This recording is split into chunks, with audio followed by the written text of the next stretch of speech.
默默，你是不知道皇上这个别院是怎么来的吧？这是他做皇子的时候撒泼打滚坑来的。赶紧仔细说一说，究竟是怎么回事？皇上做皇子的时候，那应该是几十年前了吧？对呀，他从小就抠门，在所有皇子中是最节俭的一个，也是最穷的一个。他的那些哥哥弟弟们都比他有钱。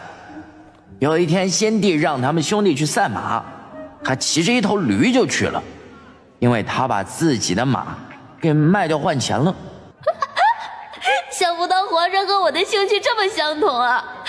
我有1、2头猪，他骑驴。你是不知道，当时先帝看着他骑着一头驴的心情，堂堂皇子人家都是骑高头大马，就他骑着一头驴。问题是，他居然骑着驴得到了第一。这怎么可能？你真的没有说错吗？他居然骑着驴得到了第一。你真的没有说错吗？皇上居然骑着驴得到了第一，那他们那些骑马的人是在踩蚂蚁吗？嘿嘿，这就得归功于皇上的好运气了。有一个皇子给其他的兄弟的马都下了药，所以跑到一半，有一些人的马就不行了。那个下药的皇子本来以为这个第一是自己的囊中之物了，结果因为太嘚瑟，不小心从马上摔了下来，然后第一就到了现在的皇上的头上。这个别院就是第一名的奖赏，本来奖品不是这个的，是一株进贡来的红珊瑚，但是当时还是皇子的皇上觉得红珊瑚摆着也没有用，然后就死皮赖脸的要来了这一个别院。这个别院呢是先帝的私产，本来先帝舍不得把这个别院给他的，他也真的是挺厉害的，每次一看到先帝就做出一副可怜的样子，偶尔还躲起来哭哭啼啼。被他烦得厉害了，先帝就把这个别院赏赐给他了。皇上，要不要去请一下太医呀？皇上，要不要去请一下太医呀？您可千万要注重自己的龙体呀！不用，朕刚刚就是鼻子比较痒。现在他们到温泉别院了没有？还没呢，不过也快了。相府大小姐又带了一群人过去，这一次皇上可以收到不少钱了。突然，南汤那边传来了一声惊呼：“小白，你们那边发生了什么事情？”没什么，就是陈将军不小心把韦钦的械库给弄下来了一点，大家看到了他的胭脂痣而已。还别说，挺好看的。林默沉默了一下，突然特别恨白晓没有录像的功能。不过这个场合好像也不太能录像吧，会被打马赛克的。旁边的各位小姐本来泡温泉泡的脸就已经红了，现在就更加红了。胭脂痣，一个男人身上居然有胭脂痣，果然今天来泡温泉真的是泡对了。真是对不起了，韦翰林，刚才那一下我真的不是故意的，我刚刚什么都没有看到。是啊，我们大家刚刚什么都没有看到，这雾气缭绕的，什么都看不清啊。其实什么都看到了，那胭脂痣这么红，怎么可能看不到？这一顿温泉泡的就只有韦钦一个人尴尬。首先他是第一次参加这样的活动，也是第一次泡温泉，还是第一次遇到这么尴尬的事情。而且隔壁的姑娘们应该也知道这件事情了吧？韦钦脚趾都快把温泉池底下抠出一座地宫了，他以后还能娶到媳妇儿吧？这个事情传出去之后，他的名声该不会受到影响吧？事实证明，这件事情对他来说只有利没有弊。不是，这两个人好像从来都没有接触过吧？我记得来的时候他们也没有接触过吧？怎么现在看起来这么熟了？说不定是昨天一见钟情了呗，而且人家郎才女貌的，一见钟情也不稀奇。说不定是昨天一见钟情了呗，而且人家郎才女貌的，一见钟情也不稀奇。其实这个小姐本来就对韦钦有一点好感，而且他是真的很想见一见为亲那个胭脂痣，而且这个人的人品也是经过了小林大人和系统的认证的。毕竟连小林大人都想主动帮助的人，那绝对人品差不到哪儿去。昨天在路上发生的事情，今天也传到了皇帝的耳朵里。至于为什么现在才传到皇帝的耳朵里，那是因为皇帝昨天在数银票。皇上上一次打碎了一个琉璃盏，还从德妃那里顺了一个玉瓶，还偷了安嫔的鸡烤了，还打碎了一块琉璃，这些都是需要钱的，所以这些钱臣妾就先拿走了。李公公在旁边也挺无语的，一边他也心疼皇上，一边也心疼后宫的娘娘主子们。人家德妃娘娘的玉瓶，皇上顺走之后就不想还回去了，这也怪不得人家记得。还有人家安嫔娘娘好不容易养的鸡，就那么10只，被皇上偷的就只剩3只了。这偷的鸡就是比做的香吗？李公公在旁边也挺无语的，一边他也心疼皇上，一边也心疼后宫的娘娘主子们。还有琉璃盏，本来就是珍贵之品，卖出去可以卖一大笔银子，结果皇上硬是要抱着睡觉，这不就不小心打碎了。皇后的千秋宴准备的怎么样了？过2天就要出发去郊外行宫了，后宫的嫔妃们都准备好了吗？回皇上，都已经准备好了，而且让各位大臣带着家眷一起来。小林大人那边需不需要让人格外关注一下呀？不用，这小丫头能够出什么事情啊？不过就是吃瓜罢了，就算是遇到危险，那也是别人的危险，这也用不到咱们操心。到了行宫，林默和白晓立马就放飞自我跑去玩了。你妹妹这时候跑到哪里玩去了？她难道不想和我们一起玩吗？我也不知道她去哪里玩了，她从小到大都不喜欢跟我们待在一起，她说我们这些人古板。这小林大人果然是不同凡响啊。别出声，这里有一个野鸡窝，里面有好多的鸡蛋，我们要把它们一网打尽。放心吧，放心吧，不就是一窝野鸡吗？我出手就没有搞定不了的事儿。快保护鸡翅，快保护鸡翅！这野鸡怎么刀着这么痛啊？谁让你不听我指挥的？你先偷了人家的鸡蛋，人家不刀你刀谁啊？林默仗着自己刀枪不入，硬是把这一窝野鸡给收上。不是，你们2个又干嘛去啊？这身上的这些鸡毛到底是怎么回事？还有这鸡屎味儿又是怎么回事？我们找到了一窝野鸡，里面好多鸡蛋呢。皇上皇后娘娘，野鸡蛋送给你们。小林大人的心意，本宫心领了。等会儿就让人把这些野鸡蛋给煎了，让大家都尝尝鲜。嘿，好呀好呀，赶紧去把你女儿给拉下来，这脏兮兮的成何体统？这是他能够随随便便就把人拉下来的吗？要是他能够控制得住这个丫头，那至于发生这么多的事情吗？我告诉你啊，那个什么乌木拉已经快要到京城了，应该明天就要到了。你不说我都快忘记这个人了，就是那个想攀高枝的吧？是西江还是西域来着？你能不能对吃瓜上点心？人家是玉国送过来的，不是你说的那2个国家。我记得那个人好像是看中了太子是吧？要是太子和2个皇子都不要他，他怎么办啊？他们早就做好打算了，就算是太子和2个皇子不接受，他们也打算把这个乌木拉留下来陪皇后，多多少少都能培养一点感情的。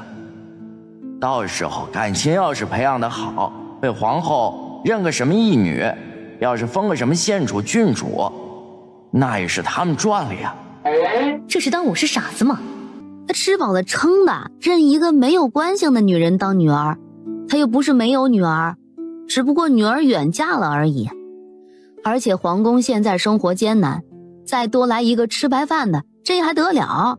我和你说，这个乌木拉脸盲，就是认不清楚人。他从小就有这个毛病，年纪相近的人他都分不出来谁是谁。而且他一直收藏的太子画像，其实是三皇子的画像。这关我什么事情啊？我媳妇儿可是好不容易娶回来的，你别搞我呀！赶紧和我仔细说说，这到底是怎么回事？他该不会一来就会把人认错吧？那我就不知道了，毕竟还没有发生的事情，谁知道呢？不过他天天对着三皇子的画像犯花痴。哦，其实别人最开始给他的是太子的画像，附带有一张三皇子的画像，根本就分不出谁是谁，然后就阴差阳错的拿了三皇子的画像。哎呀，好恶心，好恶心啊！那个女的真的好恶心，她怎么能够分不清我和大哥呢？万一她明天过来纠缠我怎么办呢？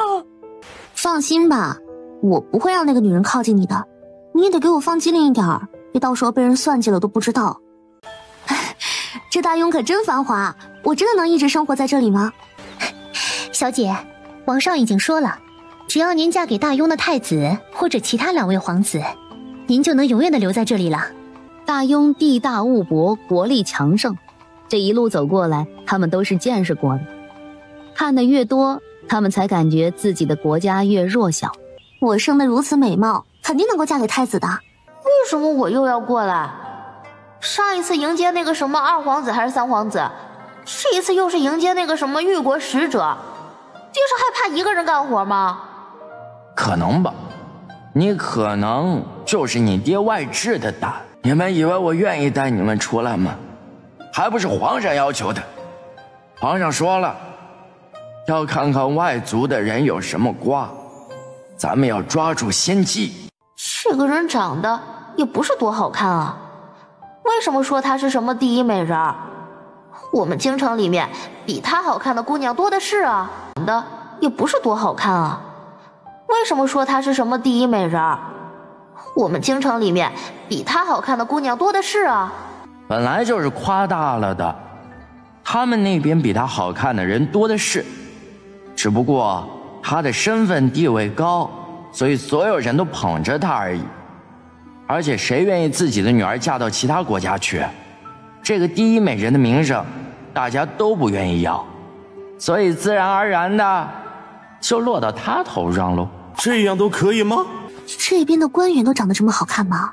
那太子殿下是不是更加出众？应该吧，这个大庸官员长得比咱们的3王子还要好看啊。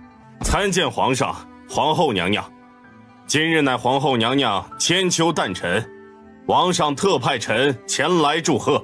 路途遥远，各位也辛苦了，赶紧入席吧。小白，你看看这些人中有没有什么惊世骇俗的瓜？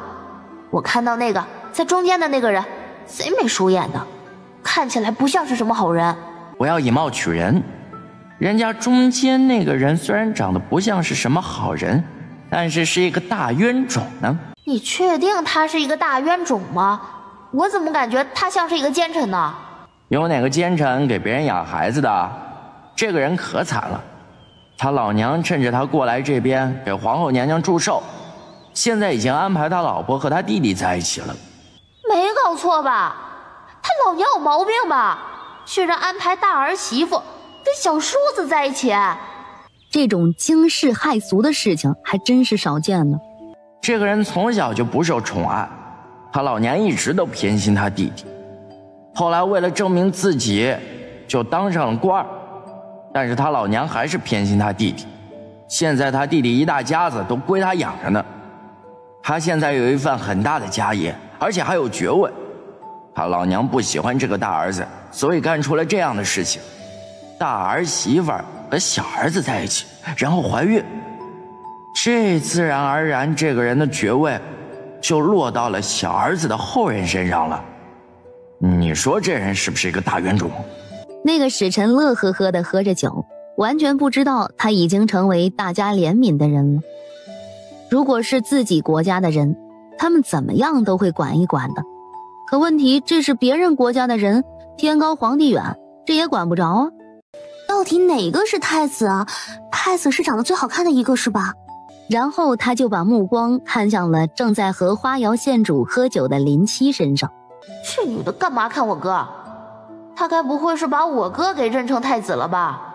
哈哈哈，他就是故意躲在人群中的。既然这个人有面盲症，那躲在人群中就是最安全的。林七听到自家妹妹的话，赶紧转头。花妖县主更是直接挡在了林七面前，他端着酒杯，一步一步地走向了林七。你干嘛？你是什么东西啊？你干嘛要靠近我哥哥？没看到我哥哥名草有主了吗？哥哥，这个小黑丫头是公主。你是公主？她没事吧？她想过来攀高枝都不打听的吗？公主们早就出嫁了呀。他估计是认定你哥哥是太子了。这人都不会看衣服的吗？太子的衣服多明显。你说把二皇子、三皇子认成太子，那都可以理解。可是把你哥哥认成太子，这就有点匪夷所思了。小姐，你这是干嘛呢？不是你们让我去见太子的吗？人家太子就在这里，我只是想和太子喝杯酒，又怎么了？已经可以确定这女的脑子有点不太聪明了。这位小姐，你认错人了。你面前的这个不是太子，我也不是公主。你不能逮到一个长得好看的人就往上冲啊！我知道我长得也挺好看的，但是你把我说成公主，这就有点太夸张了。你们家的人怎么都有这么多人喜欢呢？这也不怪我们呀，我爹娘生的好看，把我们生的也好看，这也是没办法的事情啊。突然有点想不到人是怎么回事啊？怎么感觉这话听起来这么欠揍呢？看见了没有？那个身上有龙纹的是太子，穿着藏青色衣袍桃花眼的是二皇子，穿着淡青色衣服生了一双狐狸眼的是三皇子。三皇子看起来比较精明，等会儿你就去献舞，那个舞蹈你练的应该还可以吧？哎呀，行了行了，你说的这些我都知道了。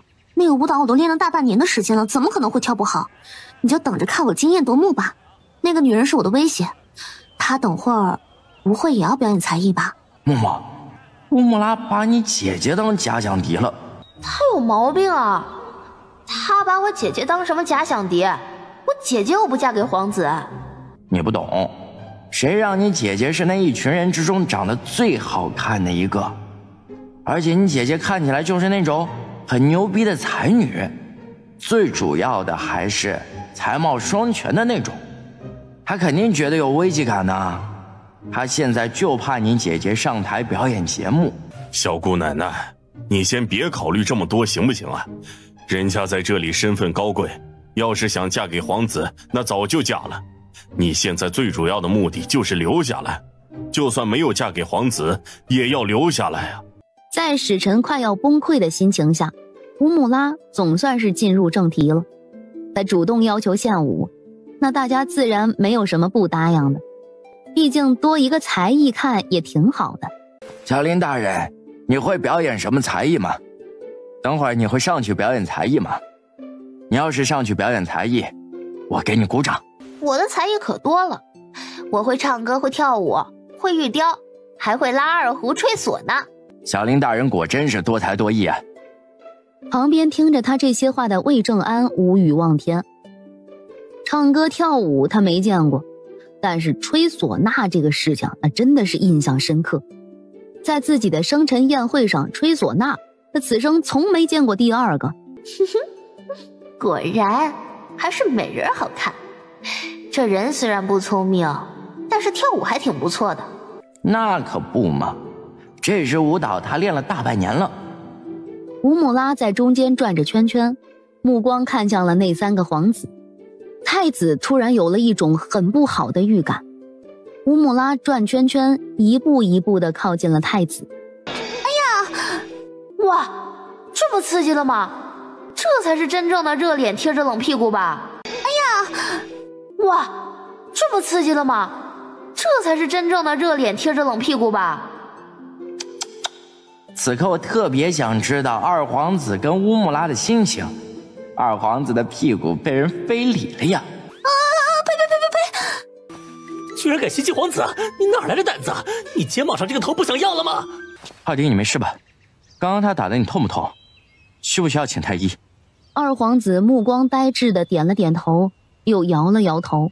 还好不是摔在太子的屁股上，太子的肠胃不好，万一真的在别人的脸上放了个屁，那就真的太好笑了。是啊，不过太子也真的太贼了，居然拿二皇子当挡箭牌。哎呀，别发呆了，这件事情受到伤害更大的是对方。虽然她心里有点不太爽快，毕竟被占便宜的是自己的丈夫，而且刚刚丈夫的屁股还被这么清晰地拍了一下。但是一看到乌木拉现在还没有缓过情绪的样子，她这不爽的情绪就转化为好笑了。还笑？我刚刚被占便宜了，你不知道吗？我的形象现在全都没了。那女人怎么这么不知廉耻？还有大哥你，有你这么当人哥哥的吗？你居然拿我当挡箭牌！真是对不起二弟，我这也是反应不过来了。我本来想要躲开的，但是旁边后面都是桌子，这一下也躲不开了。乌木拉看起来情绪是彻底崩溃了。玉国使臣把他控制住之后一直在道歉。宣德帝憋着笑容挥了挥手，让他们退下了。虽然倒霉的是自己儿子，但是这也不耽误他看笑话。哎呀，老二啊，你就别拉着一副脸了，受伤害最大的是人家都崩溃了。后面就到了各位大臣献礼的环节了。还真别说，皇后娘娘生日收的礼物可真的比皇上生日时收的礼物值钱多了。皇上啊，注意一下自己的形象。别激动，到了皇后的口袋里，那就是到了真的口袋里。夫妻俩是不分彼此的，等以后需要钱的时候就去皇后那里拿。哼，你做梦呢，想屁吃呢。皇后娘娘，这只凤凰是臣亲自雕刻，希望您能喜欢。你的这只黑乌鸦在这些礼物中真是独树一帜。不错，小林大人的手艺精湛，本宫很喜欢。母后真不愧是母后，一国之母就是不一样。淡定点儿，不就是一只黑乌鸡吗？好歹是玉雕成的，好歹也值钱。我就说我这只凤凰，皇后娘娘会特别喜欢吧？小白啊，对于女生的了解，你肯定没有我了解的深刻，这个你就认输吧。白晓觉得这只黑乌鸦肯定不会得到皇后娘娘的喜欢，两个人还因此打了一个赌，赌的就是这个月的零花钱。不应该啊，难道皇后的喜好真的如此独特？这真不是我喜好独特，我是看在钱的份上才这么真诚的。送完礼物之后就到了晚上，晚上那是更加热闹，有才艺的表演才艺，没有才艺的就喝酒。本朝对于宴会没有那么拘束，不管是皇上的生辰还是皇后的生辰，到后面基本上都是玩开的状态。这不公平，凭什么你们可以喝酒我不能喝？拿这水果汁儿糊弄谁呢？你还需要别人看不起你吗？就你那个酒量还喝酒，你忘了你上次醉酒的样子了？士别三日，当刮目相看。以前是以前，现在的我已经不是以前的我了，而且这都过去多久的事情了。我现在的酒量那可不是吹的，我能够把小白喝倒。不是，你们是和我比什么比？我一个才化成人形不久的系统有什么酒量？林尚书，小林大人，这是皇后娘娘让奴才送过来给小林大人的。林尚书，小林大人，这是皇后娘娘让奴才送过来给小林大人的。这是皇后娘娘亲自酿的花酒，这个酒并不烈。皇后娘娘知道小林大人不胜酒力，所以特地让奴才送了这个酒过来。那就替我谢谢皇后娘娘了。我爹不允许我喝酒，现在他总没有说法了吧？只希望这个酒真的不烈，不然在皇后娘娘的生辰宴会上发酒疯，他都不敢想象那个场面是什么样的。哎呀，他把那个酒给喝了，你说他真的会喝醉吗？会喝醉的，然后你是不知道这丫头喝醉之后有多么好玩。这个酒真的不烈吗？我记得你酿造的酒喝起来还挺醉人的呀。这个酒真的不烈，就是女孩子家喝的，她应该不至于连这点酒都喝不了吧？爹，我做了一首诗，你帮我听一听。爹，我做了一首诗，你帮我听一听。大黑夜，大月亮，我爹顶着个大头。大头像什么？大头像个大西瓜。爹，你的头像个大西瓜。林尚书额头的青筋突突直跳，林夫人在旁边已经快要笑疯了，周围偷偷关注这边的人也快要乐疯了，他们还从来没有见过这样作诗的人。西瓜爹，你怎么不说话呀？你现在不应该夸我吗？还夸你？哼，你都把人说成一个大西瓜了，人家不打你都算好了。林伯父，你打他。小白，我们来跳个弧旋舞吧，就是那种不停转圈圈的那种。我知道，我会跳。这种舞蹈就是要人越多才越好玩，你们也来。不是啊，我们的关系好像没有这么好吧？其实你们不用什么都叫上我们的。小林大人要来表演啊！来，赶紧把场地给小林大人空出来。咱们已经很久没有见到小林大人表演才艺了呀。哪里，来，林大人你也来，太师你也来。不是，我们俩这么大的年纪了，就不用跳舞了吧？朕还是第一次见到这么多爱卿表演才艺呢。皇后这一次生辰可是有福了。皇上，要是没事的话，可以让小林大人来后宫玩一玩。我们平时在后宫也挺无聊的，有这么一个活宝在那儿，多精彩呀！也可以呀，你要是无聊的话，可以请她去。不过你们可得做好准备，这丫头可不是什么省油的灯。她去之前，你要先把那些值钱的东西全部都给收起来，免得被这丫头不小心给霍霍了。这个场面难得一见，酒当然得备足了，酒给我上劲儿大的。皇后也是真的绝了，说是上的酒，酒劲不大，但是她却偷偷的让人给换了。毕竟这林默醉酒的场面她还没见过呢。我真的不是太子，您真的认错人了。你别骗我了，我们的人都告诉我了，太子气质温文尔雅，你绝对就是太子。温文尔雅确实是太子，可是我只是反应比较慢而已。反应比较慢都能被你认成是温文尔雅，你到底还有没有一点认知？真是太倒霉了，笨美人今天出门没有看黄历呀。话说，笨美人不是经常和花孔雀玩在一起吗？花孔雀呢？她被一个小姐给下了迷药，关在了一个房间里面呢。我的天哪，这么刺激的吗？居然有人敢在皇后娘娘的寿宴上面搞事情。太子殿下，你干嘛用这样的表情看着我？我今天的妆容是有什么不对吗？听到自己的好基友，好朋友被人下了迷药，关在一个房间里，秦征整个脑子都晕了，根本就听不清面前的这个女人在说些什么。快说花孔雀被关在哪里？我要去吃瓜。我要去救她。该不会是有哪家的小姐看中她了，所以才用这样的方法霸王硬上弓？你怎么知道？凉州刺史家的女儿来京城探亲，凉州刺史是成安侯的宗族弟弟，他把女儿送到京城，就是想请这个族兄帮女儿找一门好的亲事。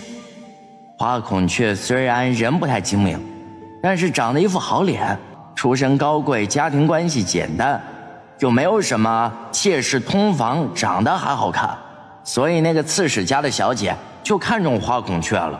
所以花孔雀现在是被别人吃干抹净了吗？放心吧，还没呢。魏征安对那个药有应激反应，这下去之后不但失去了清白，反而还疯了，现在正压着那个女人打呢。如果你要去看戏的话，我劝你早点去，要是再迟一会儿的话，说不定就要出人命了。如果你要去看戏的话，我劝你早点去，要是再迟一会儿的话，说不定就要出人命了。疯了的花孔雀确实很难搞。他就在西殿第3个厢房里面。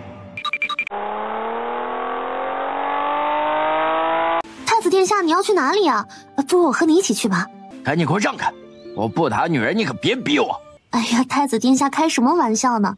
我当然知道你不会打女人，这里的花开得正好，不如我们去逛一逛。我都说了我不打女人，你非要逼我。你要是再拦着我，就不是我把你放倒那么简单了。赶紧给我滚开一点！你赶紧把我放开！我要告诉我伯父去，我伯父一定不会放过你的。这个凉州刺史家的小姐还真的以为自家的伯父很有地位呢。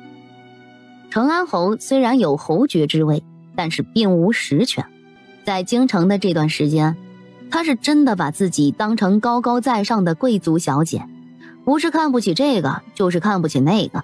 啦啦啦啦啦，哦，啪啪啪啪啪，这声音可真好听。这个药把他的神经都给迷得麻痹了，他看到的东西跟正常人看到的东西完全不一样。魏正安听到声音抬起了头，然后双眼放光地冲了过来。你干嘛？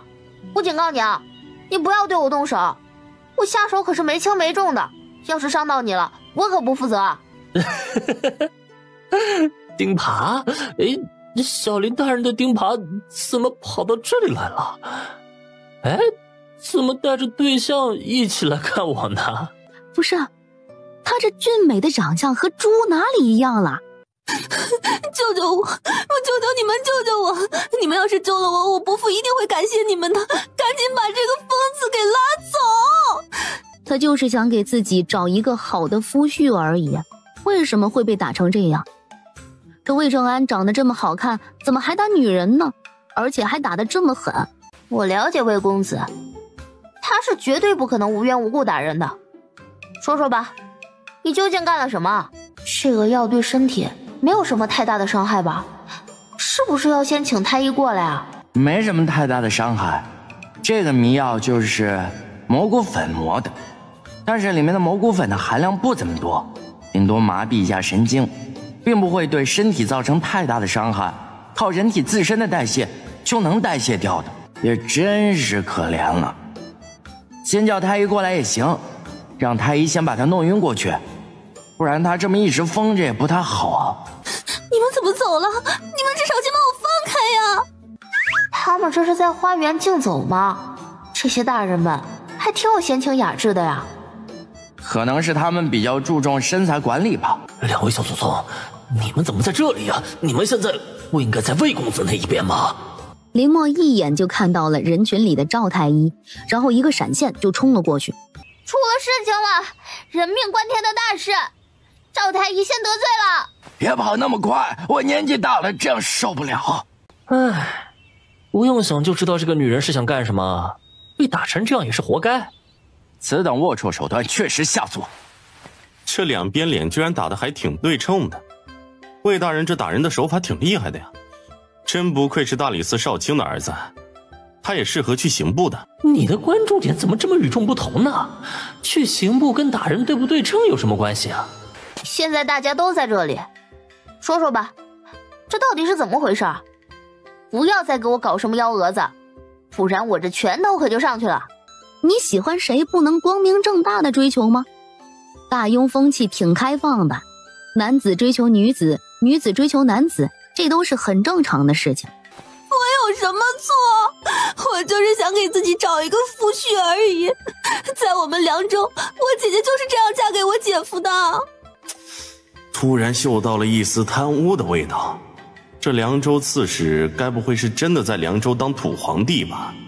自己的女儿还能够抢男人呢？抢民男也不行，抢民男也不行。在凉州刺史确实不怎么行。他们家大少爷抢民女，二少爷流连烟花之地，大小姐也就是他的姐姐看中了一个书生，直接威逼利诱让那个书生娶了她，而且他们害怕那个书生考上就不能控制了，所以还毁了书生考试的各种工具。林默忍不住又打了这个女人一拳，难怪会给人下迷药，原来是上梁不正下梁歪啊！气死我了，气得我都想杀人了。这一家子就该满门抄斩。别生气，别生气，也没有你想象的那么差。那个书生可厉害得很呢，他虽然娶了那个大小姐，但是却一直躲着那个大小姐，而且还一直偷偷在收集这一家的证据。而且那个书生和太师府女婿有那么一点交情，证据已经送到太尉府上了。什么？这还有我的事啊？他是真的没有想到，自己只是看中一个男人，居然会被人把自己的家底子的事儿全部都给挖了出来。这下真的完了。既然证据已经送到，那就得赶紧处理呀，免得那些朝廷的蛀虫还继续过好生活。咱们大雍朝的官员处事效率实在是太高了，证据才刚刚送到，居然就有人送到行宫，不错呀。可不是嘛，多亏太师今天突然想吃家里做的薄饼，所以这才派人回去拿，这才刚好把证据拿到的。怎么搞的？我好像是一个注重口腹之欲的人一样呢。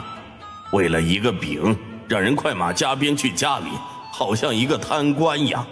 为了国家，为了大事，这个锅太师必须得背。你说我去问太师要饼吃，他会给我吗？我真的好想吃一下太师让人快马加鞭都要去家里拿的那种饼啊，味道一定很好吧？做戏要做全套，太师还真的让人去家里带了一大包饼过来。要不今天晚上我们去偷偷的尝一尝？太师把饼放在后方的那个小厨房里面，这个饼烤起来特别的香呢，太师一顿能够吃3个。你想想看，本来达官贵族吃的东西都比较少，而且他这个年纪本来胃口就慢慢的变小了，能让他一顿吃3个饼，味道肯定很好。我们今天晚上就去稍微的尝一尝吧。不是，家里面缺少你们吃的了吗？不就是一个饼吗？什么样的饼家里做不了啊？这是真的一天都不怕丢脸是吧？不过他们还真的不怕丢脸，因为他们不知道他们的心声能够被别人听到。太师啊，你家的那个饼真的这么好吃吗？还让人回去特地拿过来，这个味道真的有那么好吗？你们给我滚开！别人不知道，你们还不知道吗？不要那么小气嘛，大家都是同僚，在一起干了这么多年活了，问你要2个饼吃又怎么了？你多一顿能吃3个，那这个味道该有多好啊！问你要2个饼吃又怎么了？你多一顿能吃3个，那这个味道该有多好啊！你现在拿过来给我们尝一尝，你自己还能吃一点。要是真的等到了今天晚上，那2个混世小魔王去偷你的饼，那能不能剩下还不知道呢。说的好像有点道理，是怎么回事啊？太师，皇上也特别好奇那个饼的味道，所以特地让奴才来拿2张。为了吃这些饼，这些官员们更是直接搞了一个小聚会。不过他们也没有把全部的饼都拿过来，毕竟还得给2个小偷尝一尝呢。你准备好了吗？放心吧，我准备好了。真的没有必要如此的。为什么非得选一条这么难的路呢？就算是这2个小祖宗从他们面前走过，他们都会当作没看见。真的没有必要这么辛苦去爬墙的。要不我去帮一下他们吧，看着他们这样，我莫名的觉得有点心酸，这是怎么回事啊？这么艰难，就为了吃2个饼，这还真的挺心酸的。还是别了吧，你要是去帮忙，那不就暴露了吗？这就是迷倒大师的饼吗？看上去好像还真的挺好吃的呀。咦，要不我们尝一尝吧，就尝一尝。2个人说的是尝一尝，结果一炷香之后，看着这空荡荡的布袋子，2人陷入了沉思。这怎么办啊？东西都给我们吃完了。要不我们自己做一些薄饼吧，只要样子像就可以了。到时候太师吃的时候，就算味道不对，他也会以为是饼坏了，绝对不会发现是我们偷吃了。真的是聪明绝顶啊！太师真的罪不至死呀！先把面粉揉开，摊成薄饼，然后加上葱，再在里面加上肉糜，最后放到锅子里面去煎。确定这调料是这么放的吗？什么叫做少量？什么叫做一点点？什么叫做少许？这些他都不懂啊。应该就是这样放的，毕竟每个人的感受不同。我的感受就是应该放这么多。很快香味就出来了，闻着这香味，感觉这饼的味道应该会不错。人家这不是做的挺好的吗？你不要污蔑人家好不好？小林大人虽然有时候不太着调，但是你也不能剥夺他的优点呢。这厨艺不是挺好的吗？我们要不要把蘑菇切成细细的蘑菇丁也加上去？到时候我们自己也可以带一些走。不一会儿，看着这一大堆做好的饼，两人那是一脸的自豪。好吃好吃，非常好吃！想不到我居然还有这样的手艺。现在谁说我手艺不好，我和谁急？确实非常好吃，又香又酥。咱们就留2个在这里就行了吧？这么多，还是我们自己吃吧。我也觉得要自己吃。不得不说，太师这个饼的食谱是真的好吃，难怪他一顿能吃3个。在他们2个走后，其他人也聚集到了这个房间。我先看到的，我先抢到的。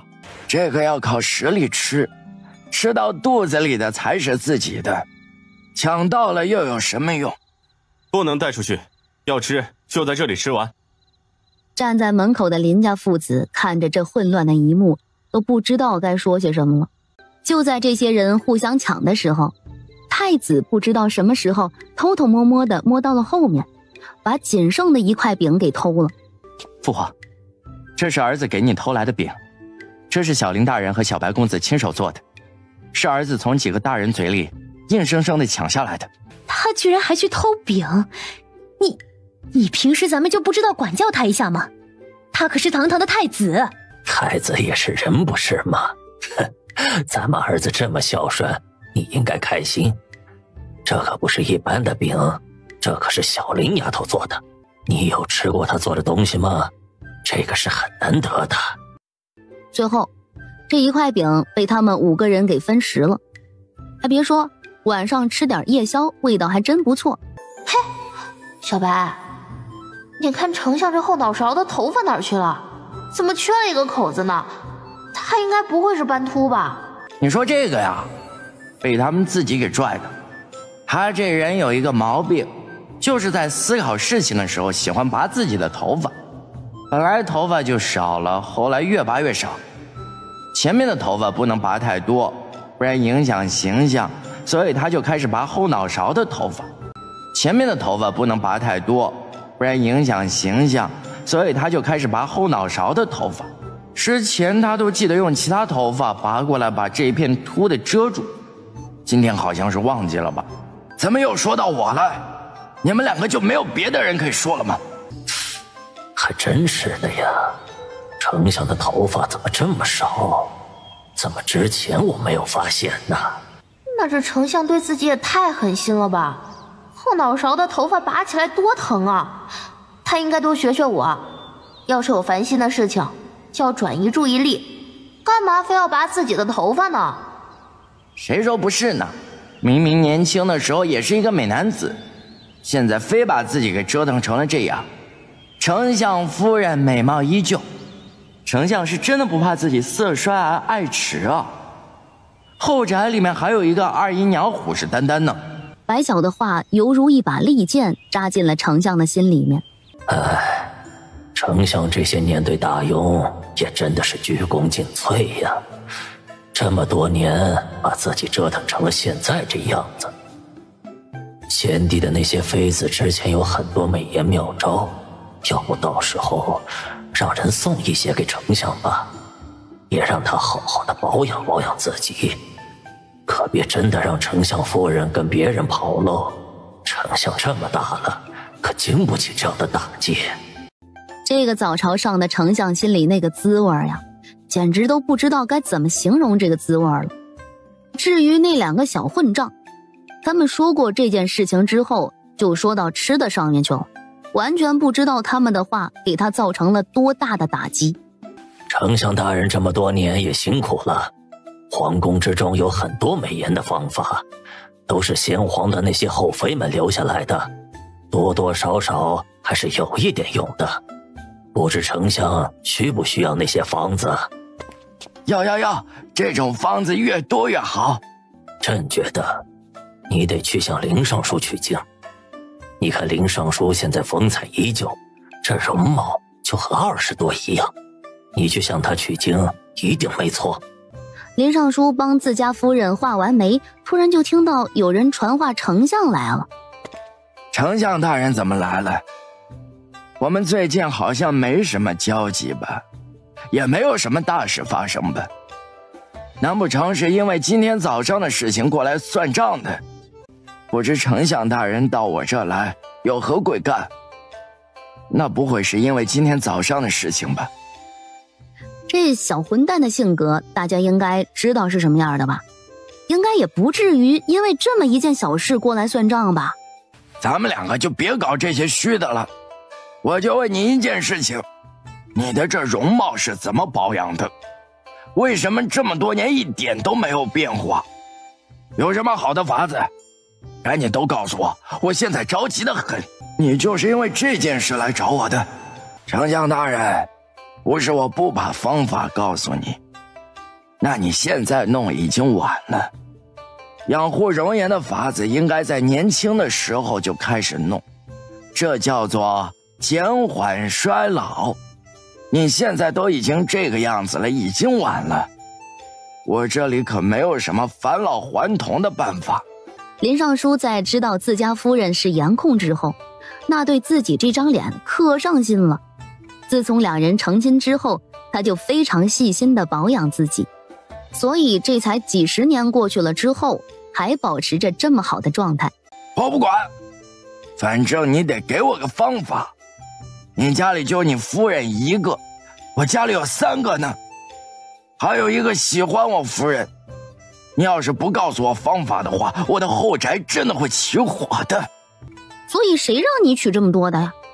有了一个夫人就够了呀，后宅这么多女人，只能怪你自己呀。大人别着急，我马上把养护的方法告诉你，但至于管不管用，那就不知道了。这边丞相刚刚拿到养护容颜的方子，其他的人也紧跟着来了。你们该不会都是来找我要方子的吧？哎呀，林尚书啊，独乐乐不如众乐乐。你看你这好看的脸，与我们多么格格不入啊！你也不能厚此薄彼呀，给了丞相大人不给我们，你这可不能偏心呐。就是啊，年轻的时候我们比不过你，年老了你这还没有变化，这就有点太不公平了吧？我们也没有想着和你一样，就能稍微的年轻一点就行了，不让家里的夫人嫌弃就行了。方子就是这一个，最重要的是要锻炼自己。你们看你们这肚子，年轻时候学的君子6艺都忘了吧？就算是身居高位，也不要忘记锻炼自己。各位娘娘，你们处在后宫，那简直就是得天独厚啊！你们可以写画本赚钱啊。那个谁家的小姐写画本可赚钱了。你们不和她写一样的，你们就写宫斗、争宠之类的画本。这些事情百姓们不知道，绝对能够火。小林大人说的对呀，他们怎么就没有想到这一点呢？而且他们住在后宫里，写这个题材简直就是得天独厚。至于怕后宫秘闻被传出去这个事情，那简直根本就不用担心。他们现在在这个后宫还真的没有秘闻，唯一的秘闻就只有穷了。从行宫回到皇宫后，皇后带着后宫的娘娘们开始了写画本的大业。哎呀，皇后娘娘，咱们要怎么写争宠啊？我们好像就没有干过这样的事儿。他们好像从来都没有为皇上争过宠，这个事情他也不知道该怎么写啊。主要是后宫里现在的妃子也少，大家都忙着干自己的事情，哪有什么闲心去争什么宠啊？你说要是争宠能把自己的待遇提高一点，那就去争了。可问题是皇上也穷啊，皇上到他们宫里面了，还得顺走那么1、2个东西，他们还巴不得皇上少过来呢。不是，你们问这个问题是想要羞辱我们吗？太妃们怎么都不肯回答，这可把其他的妃子给急坏了。太妃娘娘，这件事情可是事关我们后宫的生存大计，你们就帮这个忙吧。你们难道不想自己的生活以后过得好一点吗？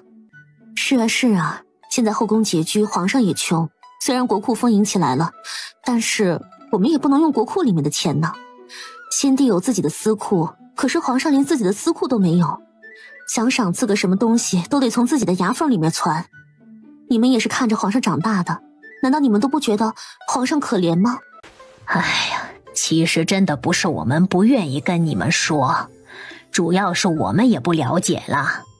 先皇后妃们斗得比较狠的都死了，稍微厉害一点的在皇上登基的时候也出宫了，我们就是一些小花小草，说的直白一点，我们就从来没有入过局。是这样的，没错，我们既没什么家世，也没有什么钱财，长得也不是那么出众。就比如我来说吧，我只见过先皇一次，还是在一次宫宴上面。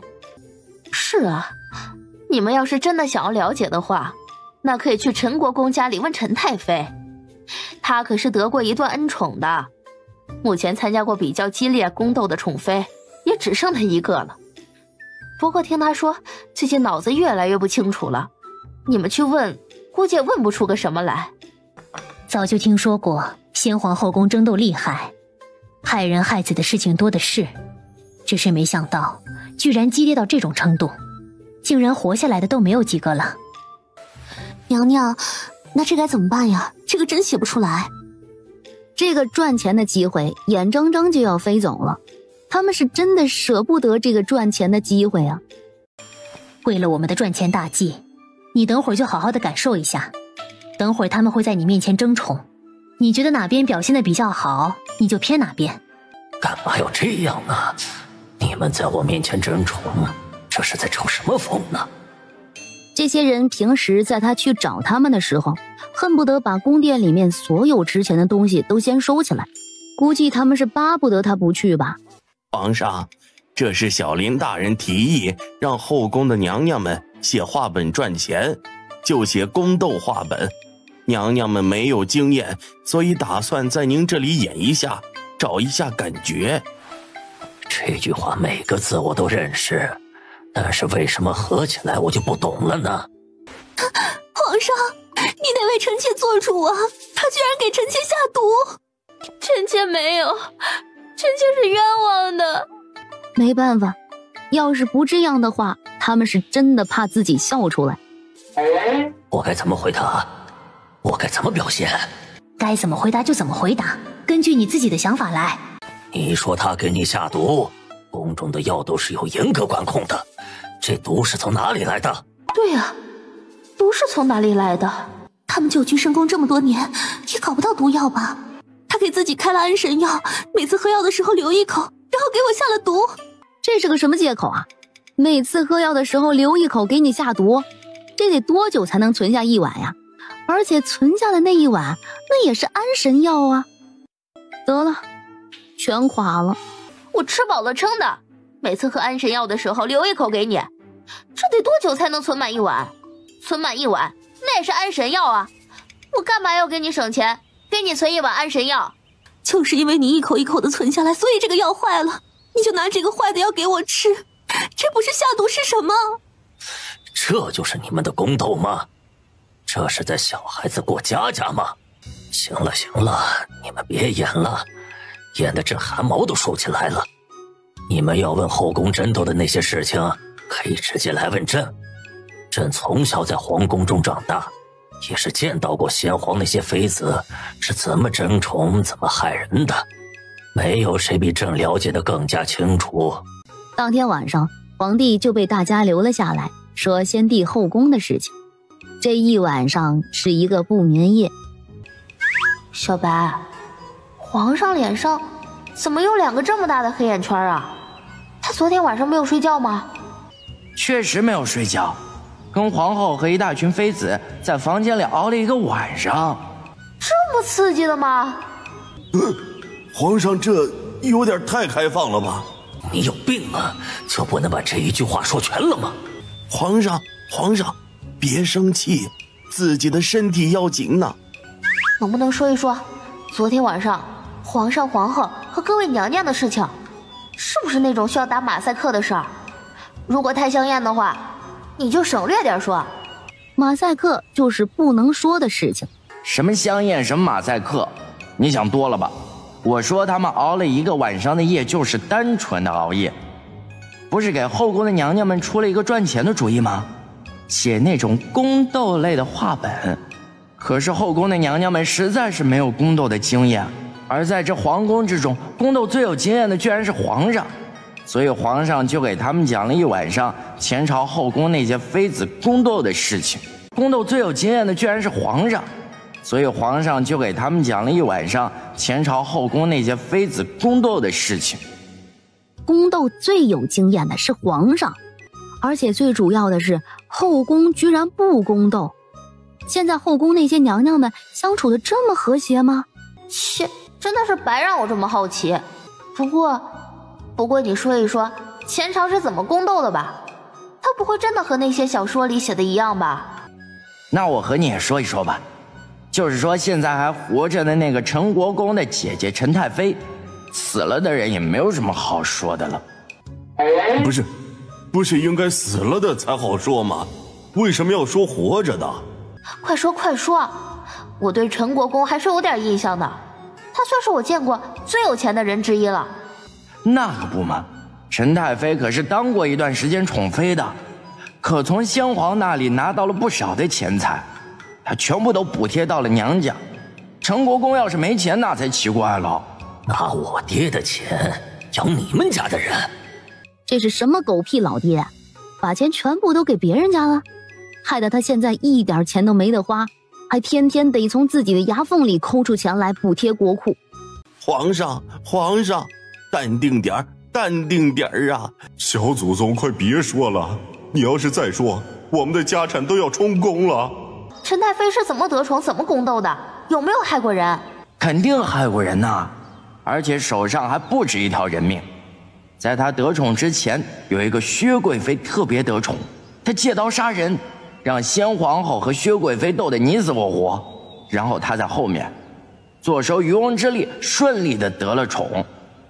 后来薛贵妃被打入冷宫，她故意让那些宫女太监们在暗中苛待薛贵妃，薛贵妃不堪受辱，跳井而亡。这才是他印象中的宫斗呀，不是太惨烈了？薛贵妃无辜吗？自古成王败寇，这后宫的争斗比前朝的还要激烈呀，全部都是攻心之法。当然不可能无辜，当初得宠了的妃子手上没有一个干净的。先皇后有一个公主，就是被薛贵妃毒死的，后来才让陈太妃一挑拨，两个人就斗得你死我活的。这个公主也算是先皇后想要弄死薛贵妃的导火索吧。你这么一说，我一下子都不觉得她可怜了，活该。可不就是吗？那些死了的人都是活该。陈太妃还算是比较好一些的了，她得宠之后一直避孕，所以就算是她得宠，其他人也不会太过于针对她，大家都以为她生不了孩子。其实她不是生不了，就是不生，或者说是害怕生。怀了孕之后就等于有了弱点，而且从怀胎到生产，怀胎10月，这10个月有几个人能够安心度过的？好一点的可能只是损了孩子，运气差一点的那就是母子俱损。他这是为了自保啊。陈太妃过得可清醒了，她不求真心，不求真情，不求孩子，就求金银。争宠也是为了自己的待遇过得更好，为了提拔自己的娘家。这陈太妃简直就是宫斗剧的女主啊，难怪能活到最后。她为了能够得到先皇更多的赏赐，还搞了一出假孕事件，后来又说孩子不小心流产，她表现得悲痛欲绝。先皇这一下对她更加的怜惜，更加愧疚了。为了抚慰她的丧子之痛，这赏赐更是如流水一般送到了她宫里头。这狗屁老爹干的是不是人事啊？自己的妃子怀没怀孕你不知道，居然被人算计成这样，还骗了这么多钱财。如果这些钱财没有被骗走，那我也不至于这么多年这么辛苦了。完了，对于先皇的欺君之罪，现在还能算欺君之罪吗？看着还在不停地说的林默和白晓，陈国公简直想冲过去把他们给毒哑了。当时他就很反对设立什么女官制度，朝堂上面的事情让女人过来掺和干什么呀？现在一看，他当时的想法还真没错。如果不是这个林默，那之前的事情也不至于被挖出来。怎么一下子感觉鼻子这么痒啊？那个陈太妃在先皇去世之后就被接回了娘家，那她现在在娘家的生活过得很不错吧？可不嘛，人家现在在家里当老祖宗呢。因为她没有孩子，所以陈国公还特意给了一个女儿给她养。陈太妃前2年还想为这个养女请封郡主呢，不过被皇帝给拒绝了。请封你个头啊！居然还好意思来请封郡主，骗了这么多钱，居然还想来骗一个爵位，想屁吃呢！皇上恕罪，皇上饶命啊！哼，还恕罪？你们简直该死！假孕是吧？骗钱是吧？这几十年国库空虚，你也不是不知道。你们生活奢靡，倒是生活的挺快乐的，拿的都是先皇留下来的钱，每年的捐款也属你捐的最少。你说你有一大家子要养，拿不出这么多钱捐赠，这也没说什么吧？结果你养这么一大家子的钱，全部是从先皇那里骗过去的。皇上恕罪啊！只要皇上能够饶了臣一命，饶了臣一家一命，臣愿意将家产大半充公，以弥补所犯下的过错。哼，别给朕说这些虚的。先皇上次给妃嫔的东西，现在后宫的账簿都还是有记录的。陈太妃受宠的时候，给先皇上次的东西，朕也不追究了。但是因为她假孕骗取的那些东西，你必须全部给我还回来。少了2样东西，全部都折现还回来。皇上，请皇上饶了臣一大家子吧。皇上，如果真的要把那些还回去的话，那臣这一大家子是真的会活不下去的。你活不下去，那你有没有想过朕啊？想过这个天下呢？你作为朝廷官员，就盯着自己1亩3分地，当初国库空虚的时候，你怎么就没想到呢？你要怎么活朕不管，朕也不相信你把这些东西还回来之后就活不下去了。光是那些铺子这么多年的经营都赚了不少钱吧？